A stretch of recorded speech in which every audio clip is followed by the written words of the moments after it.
ಇನ್ನು ಬಿಡದಿ ಟೌನ್ಶಿಪ್ ವಿರುದ್ಧ ವಿಪಕ್ಷಗಳ ಕಿಚ್ಚು ಭುಗಿಲೆದ್ದಿದೆ. ಎರಡನೇ ದಿನಕ್ಕೆ ಕಾಲಿಟ್ಟ ದೋಸ್ತಿ ಪಾದಯಾತ್ರೆಗೆ ಎಚ್.ಡಿ. ದೇವೇಗೌಡರಿಂದ ಚಾಲನೆ ಸಿಗ್ತಾ ಇದೆ. ಕೆಲವೇ ಕ್ಷಣಗಳಲ್ಲಿ ಶುರುವಾಗ್ತಾ ಇದೆ ಎರಡನೇ ದಿನದ ಆ ಒಂದು ಪಾದಯಾತ್ರೆ. ಬಿಡದಿಯಿಂದ ನೈಸ್ ರಸ್ತೆಯ ತನಕ ಇವತ್ತು ಜೆಡಿಎಸ್ ಕಾಲ್ನಡಿಗೆ ಇರುತ್ತೆ. ನೈಸ್ ರಸ್ತೆಯ ಜೆ.ಕೆ. ಗ್ರ್ಯಾಂಡ್ಸ್ನಲ್ಲಿ ರಾತ್ರಿ ವಾಸ್ತವ್ಯ ಹೂಡ್ತಾರೆ. ಬೈರಮಂಗಲದಿಂದ ಬೆಂಗಳೂರಿನತ್ತ ಜೆಡಿಎಸ್ ಪಾದಯಾತ್ರೆ ಶುರುವಾಗ್ತಾ ಇದೆ. ಕೆಲವೇ ಕ್ಷಣಗಳಲ್ಲಿ ಪಾದಯಾತ್ರೆಯಲ್ಲಿ ಜೆಡಿಎಸ್ ಮುಖಂಡರು, ರೈತರು ಎಲ್ಲರೂ ಕೂಡ ಭಾಗಿಯಾಗ್ತಾ ಇದ್ದಾರೆ. ಬಿಡದಿ ಟೌನ್ಶಿಪ್ ವಿರುದ್ಧ ಜೆಡಿಎಸ್ ಬಿಜೆಪಿ ಮೈತ್ರಿ ಪಡೆಯ ಹೋರಾಟ ಇದೀಗ ಎರಡನೇ ದಿನಕ್ಕೆ ಕಾಲಿಟ್ಟಿದೆ. ರೈತರ ಹೋರಾಟಕ್ಕೆ ಬೆಂಬಲವಾಗಿ ಶುರುವಾಗಿರತಕ್ಕಂಥ ಒಂದು ಪಾದಯಾತ್ರೆ ಇವತ್ತು ಮತ್ತಷ್ಟು ಕಾವು ಪಡ್ಕೊಳ್ಳುತ್ತೆ. ಬೆಳಗ್ಗೆ 10 ಗಂಟೆಗೆ ಅಂದರೆ 10 ಗಂಟೆಗೆ ಮಾಜಿ ಪ್ರಧಾನಿ ಎಚ್.ಡಿ. ದೇವೇಗೌಡರು ಎರಡನೇ ದಿನದ ಪಾದಯಾತ್ರೆಗೆ ಚಾಲನೆಯನ್ನು ನೀಡ್ತಾ ಇದ್ದಾರೆ. ಇವತ್ತಿನ ಪಾದಯಾತ್ರೆ ಬಿಡದಿಯಿಂದ ನೈಸ್ ರಸ್ತೆಯವರೆಗೆ ಸಾಗುತ್ತೆ. ಬೈರಮಂಗಲದಿಂದ ಬೆಂಗಳೂರಿನತ್ತ ಸಾಗ್ತಿರ್ತಕ್ಕಂಥ ಜೆಡಿಎಸ್ ಬಿಜೆಪಿ ಮೈತ್ರಿ ಪಡೆಯ ಈ ಒಂದು ನಡಿಗೆಯಲ್ಲಿ ಪಕ್ಷದ ನಾಯಕರಿರ್ತಾರೆ, ಕಾರ್ಯಕರ್ತರಿರ್ತಾರೆ ಹಾಗೂ ಅವ್ರ ಜೊತೆ ರೈತರು ಕೂಡ ಭಾಗಿಯಾಗ್ತಾ ಇದ್ದಾರೆ. ಇನ್ನು ಬಿಡದಿ ಟೌನ್ಶಿಪ್ ಯೋಜನೆಗೆ ತೀವ್ರ ವಿರೋಧ ವ್ಯಕ್ತಪಡಿಸಿರ್ತಕ್ಕಂಥ ಮೈತ್ರಿ ಪಡೆ ರೈತ ಜಮೀನು ಹಾಗೂ ಹಿತಾಸಕ್ತಿಗೆ ಧಕ್ಕೆ ಆಗ್ತಕ್ಕಂಥ ಯಾವುದೇ ಯೋಜನೆಯನ್ನು ಒಪ್ಪೋದಿಲ್ಲ ಅಂತ ಸರ್ಕಾರದ ವಿರುದ್ಧ ಸಮರ ಕೂಡ ಸಾರಿದೆ. ಇವತ್ತು ದಿನವಿಡೀ ಪಾದಯಾತ್ರೆ ನಡೆಸಿ ನೈಸ್ ರಸ್ತೆಯ ಜೆ.ಕೆ. ಗ್ರ್ಯಾಂಡ್ಸ್ ಏನಿದೆ ಆ ಜೆ.ಕೆ. ಗ್ರ್ಯಾಂಡ್ಸಲ್ಲಿ ರಾತ್ರಿ ವಾಸ್ತವ್ಯ ಹೂಡ್ತಾರೆ. ಬಳಿಕ ಪಾದಯಾತ್ರೆ ಮುಂದಿನ ಹಂತದಲ್ಲಿ ಬೆಂಗಳೂರಿನತ್ತೆ ಸಾಗುತ್ತೆ. ನಾಳೆ ಫೈನಲ್ ಡೇ, ನಾಳೆ ಫ್ರೀಡಮ್ ಪಾರ್ಕ್ವರೆಗೂ ಬಂದು ತಲುಪುತ್ತೆ. ಮೊದಲ ದಿನದ ಒಂದು ಹೋರಾಟದ ಬಳಿಕ ಇದೀಗ ಎರಡನೇ ದಿನದ ನಡಿಗೆ ಮೇಲೆ ರಾಜಕೀಯ ವಲಯದ ಗಮನ ಈಗ ನೆಟ್ಟಿದೆ ಅಂತಲೇ ಹೇಳಬಹುದು.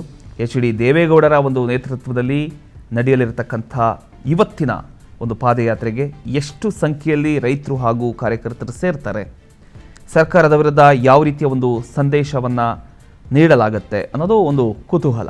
ಒಟ್ಟಿನಲ್ಲಿ ಈಗ 3 ದಿನಗಳ ಈ ಒಂದು ಪಾದಯಾತ್ರೆ ಏನಿದೆ, ಬೈರಮಂಗಲದಿಂದ ಫ್ರೀಡಮ್ ಪಾರ್ಕ್ ತನಕ ನಡೀತಕ್ಕಂಥ ಒಂದು ಪಾದಯಾತ್ರೆ, ಇದಕ್ಕೆ ಯಾವ ರೀತಿಯ ಒಂದು ಫಲ ಸಿಗುತ್ತೆ, ರೈತರ ಒಂದು ಹೋರಾಟ ಎಲ್ಲರಿಗೂ ಕೂಡ ಯಾವ ರೀತಿಯ ಒಂದು ಫಲ ಸಿಗುತ್ತೆ, ಒಟ್ಟಲ್ಲಿ ಈಗ ಸರ್ಕಾರ ಈ ಬಿಡದಿ ಟೌನ್ಶಿಪ್ ಅನ್ನುವಂಥ ಯೋಜನೆಯನ್ನು ಕೈ ಬಿಡಬಹುದಾ ಇಷ್ಟೆಲ್ಲ ಆದ ನಂತರ, ಎಲ್ಲವೂ ಕೂಡ ಒಂದು ಕುತೂಹಲ.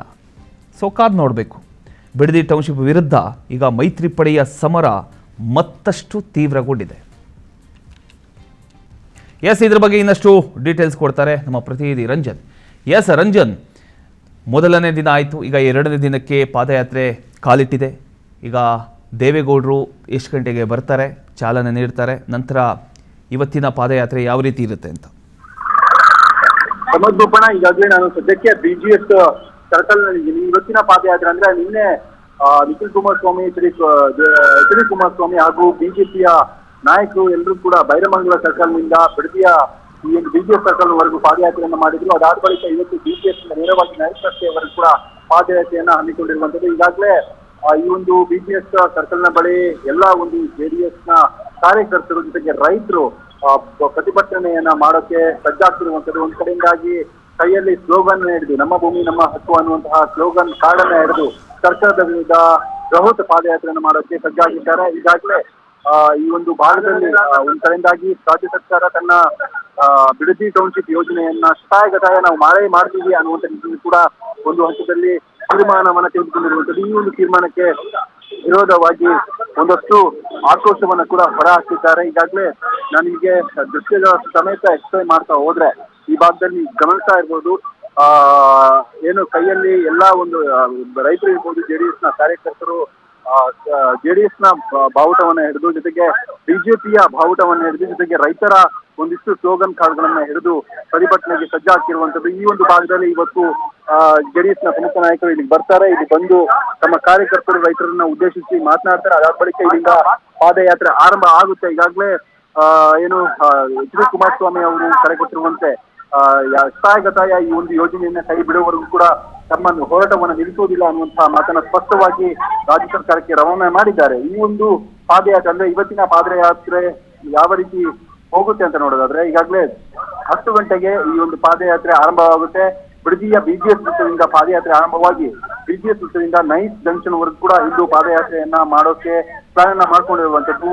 ಬೈರಮಂಗಲ ಕ್ರಾಸ್, ಬಿಲ್ಲ ಕೆಂಪನಹಳ್ಳಿ ಗೇಟ್, ಮತ್ತೆ ಈಗಲ್ಟನ್ ಕ್ರಾಸ್, ಲಕ್ಷ್ಮೀ ಸಾಗರ, ಆಂಜನೇಯ ಸ್ವಾಮಿ ದೇವಸ್ಥಾನ, Manchanayakanahalli, Sheshagiri, Halli toll plaza, SBT colony, Kanimini toll plaza ಮತ್ತು ಎಂಸಿನಿ ಕನ್ವೆನ್ಷನ್ ಹಾಲ್, ಕುಂಬಳಗೋಡು, ದೊಡ್ಡ ಆಲದಮರ ಕ್ರಾಸ್, ಅಂಚೆಮಾಳೆ, ಚಲಘಟ್ಟ, ಮೈಸೂರು ರಸ್ತೆ, ನೈಸ್ ಜಂಕ್ಷನ್ ವರೆಗೆ ಇಂದು ಪಾದಯಾತ್ರೆಯನ್ನ ಮಾಡಲಾಗುತ್ತೆ. ಈ ಒಂದು ಪಾದಯಾತ್ರೆಯಲ್ಲಿ ಸಹಸ್ರಾರು ರೈತರು, ಬಿಡದಿಯ ರೈತರು ಭಾಗವಹಿಸ್ತಾರೆ. ಜೊತೆಗೆ ಒಂದಿಷ್ಟು ಸರ್ಕಾರದ ವಿರುದ್ಧ ಆಕ್ರೋಶವನ್ನ ಹೊರಹಾಕುವಂತ ಕೆಲಸವನ್ನ ಮಾಡ್ತಾರೆ. ನಾವು ಒಂದಿಷ್ಟು ಇಲ್ಲಿ ಪಾದಯಾತ್ರೆಯಲ್ಲಿ ಭಾಗಿಯಾಗಿರುವಂತ ರೈತರನ್ನ ಮಾತಾಡಿಸುವಂತ ಪ್ರಯತ್ನ ಮಾಡ್ತೀನಿ. ಸರ್ ಹೇಳಿ, ಇವತ್ತು ಪಾದಯಾತ್ರೆ ಮಾಡ್ತಿದ್ದೀರಾ, ಹೋರಾಟ ಇದೆ, ವರ್ಷಗಳಿಂದ ಹೋರಾಟ, ಇದ್ರ ಬಗ್ಗೆ ಏನ್ ಹೇಳ್ತೀರಾ?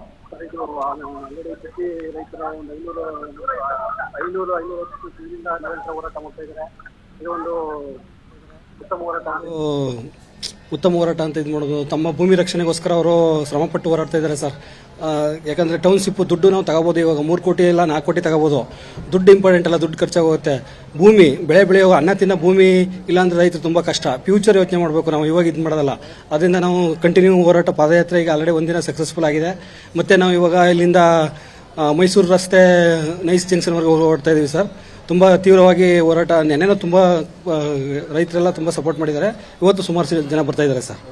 ನೆಕ್ಸ್ಟ್ ಈ ಒಂದು ಪಾದಯಾತ್ರೆಯಲ್ಲಿ ಭಾಗಿಯಾಗಿರುವಂತಹ ಕಾರ್ಯಕರ್ತರ ಜೊತೆಗೆ ರೈತರು ಹೇಳ್ತಿರುವಂತಹ ಮಾತು, ಇವತ್ತು ಈ ಒಂದು BGS ಸರ್ಕಲ್ ಇಂದ ನೇರವಾಗಿ ನೈಸ್ ಜಂಕ್ಷನ್ ವರೆಗೂ ಈ ಒಂದು ಪಾದಯಾತ್ರೆಯನ್ನ ಮಾಡ್ತೀವಿ ಅನ್ನುವಂತಹ ಸ್ಪಷ್ಟ ಮಾಹಿತಿಯನ್ನ JDS ಕಡೆಯಿಂದ ಕೊಡ್ತಿರುವಂತದ್ದು. ಜೊತೆಗೆ ಪ್ರಮುಖವಾಗಿ ಇಂದಿನ ಪಾದಯಾತ್ರೆಯಲ್ಲಿ ದೇಶದ ಮಾಜಿ ಪ್ರಧಾನಿಗಳಾದಂತಹ HD ದೇವೇಗೌಡರು ಕೂಡ ಭಾಗಿಯಾಗ್ಬಿಟ್ಟು ಬಿಡದಿ ರೈತರ ಜೊತೆ ರಾಷ್ಟ್ರೀಯ ಸರ್ಕಾರ ಉದ್ದೇಶಿಸಿ ಮಾತನಾಡ್ತಾರೆ.